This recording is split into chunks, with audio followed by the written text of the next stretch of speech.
நிர்மலா சீதாராமன் அளித்த அந்த பிரத்யேக பேட்டியில் பல்வேறு கருத்துக்களை தெரிவித்திருக்கிறார். தமிழ்நாட்டில் இருக்கக்கூடிய நிலை குறித்த விமர்சனத்தையும் முன்வைத்திருக்கிறார். அது குறித்த கருத்துக்களை பகிர்வதற்காக மூத்த பத்திரிகையாளர் திரு பிரியன் நம்முடைய இணைப்பில் இருக்கிறார். அவரோடு பேசலாம். சார் வணக்கம். நிர்மலா சீதாராமன் பேசிய போது பல விஷயங்களை பேசியிருக்காங்க. அதுல குறிப்பாக இங்க தமிழ்நாடு ஒரு மோசமான நிலையில் இருக்கு, அதனாலதான் பல இலவச அறிவிப்புகளை திமுக வெளியிட்டு வராங்க. அதே மாதிரி விஜயனுடைய வருகை என்டிஏ அலையன்ஸ் உறுதியாகிறது அப்படின்ற காரணத்தினாலதான் ஒரு இன்செக்யூர் ஃபீல்ல திமுக இருக்கு அப்படின்ற விமர்சனத்தையும் முன்வைக்கிறாங்க. உங்க பார்வை என்ன? தமிழ்நாடு மோசமான நிலையில இருக்குன்னு நிர்மலா சீதாராமன் சொல்றது கொஞ்சம் எனக்கு ஆச்சரியமா தான் இருக்கு. ஏன்னா அந்த மத்திய அரசோட புள்ளி விவரங்கள் படிதான் தமிழ்நாடு இரட்டை இலக்க வளர்ச்சி பெற்றிருக்கு. 11.19% வளர்ச்சி இந்தியாவிலேயே வேற எந்த மாநிலமும் பெறாத வளர்ச்சியை பெற்றதாக மத்திய அரசு தான் சொல்லியிருக்கே தவிர தமிழ்நாடு அரசு தானா சொல்லிக்கல. அதோட இந்தியாவோட ஜிடிபியில பாத்தீங்கன்னா 9% தமிழ்நாடு தான் கான்ட்ரிபியூட் பண்ணுது. அதோட பாத்தீங்கன்னா தமிழ்நாடு ஸ்டேட்டோட ஜிடிபி மற்ற ஸ்டேட்ஸை கம்பேர் பண்ணும்போது 16% இன்க்ரீஸ் ஆயிருக்கு.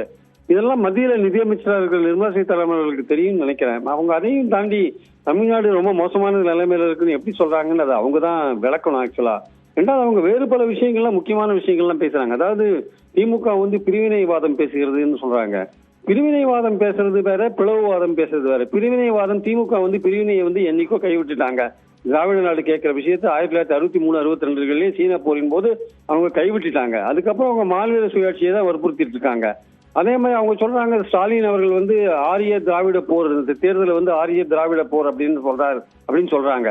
அதாவது நிர்மலா சீதாராமன் கொஞ்சம் தமிழ்நாட்டோட வரலாறு படிச்சிருக்கிறது நல்லதுன்னு நினைக்கிறேன். அதாவது அண்ணா அவர்கள் எழுதிய ஆரிய மாயை நூல் திராவிடர்கள் மேல் இருந்த தாக்கத்தை ஒழிக்கிறதுக்காக தான் அண்ணா ஆரிய மாயை நூலை எழுதினார். அந்த அண்ணாவின் பெயரை கட்சியில் வச்சிருக்காங்க, அண்ணா திராவிட முன்னேற்ற கழகம். திராவிடத்தையும் கட்சியில் வச்சிருக்காங்க. அந்த ஆரிய மாயை எழுதின அண்ணா பேர்ல அதே மாதிரி திராவிடத்தின் பேர்ல அண்ணா திராவிட முன்னேற்ற கழகம் என்ற கட்சி வச்சிருக்காங்க.